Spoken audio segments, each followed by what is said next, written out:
त्रेता युग माही और शंभु गए कुंभज ऋषि ताई।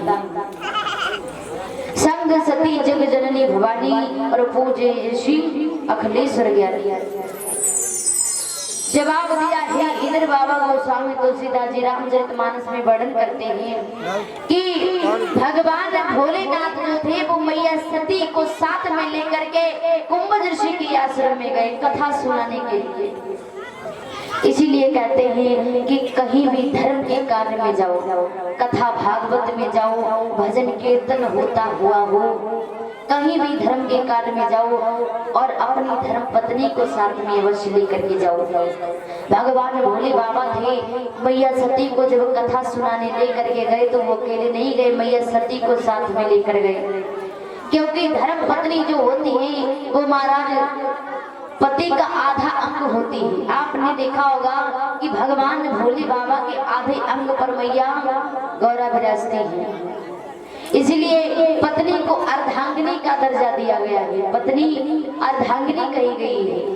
इसलिए कहीं भी धर्म के कार्य में जाओ तो अपनी धर्म पत्नी को अवश्य लेकर के जाओ साथ में, क्योंकि कथा सुनो और दूसरों को भी सुनाओ।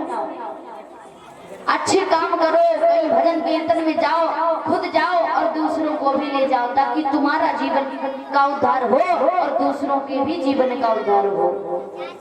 और एक बात हमेशा याद रखना कि अगर कहीं भी आप जा रहे हो, कहीं रिश्तेदारी में कहीं भी जा रहे हो, अगर रास्ते में कहीं पर भी भजन कीर्तन या कथा भागवत होती हुई मिल जाए तो भले ही ज्यादा नहीं, भले ही 2 मिनट रुको, लेकिन रुको जरूर, क्योंकि पीठ देकर नहीं जाते। कहीं भी जा रहे हो भले ही 2 मिनट के लिए रुको, लेकिन रुको जरूर। और उसके बाद में जाओ भगवान से आशीर्वाद लेकर के कहो कि प्रभु बस हमारे पास इतना ही समय था, मैं आपके दर्शन करके जा रहा हूँ, मैं अच्छी से हमारी यात्रा सफल हो। इतना कह करके जाओ तो मैं कहती हूँ कि आपकी जो भी यात्रा होगी वो सफल होगी और अच्छे अपने घर पर लौट करके आओगे। कहीं भी जाते हो अगर कथा भागवत मिल जाए तो भले ही 2 मिनट रुको, लेकिन रुको अवश्य।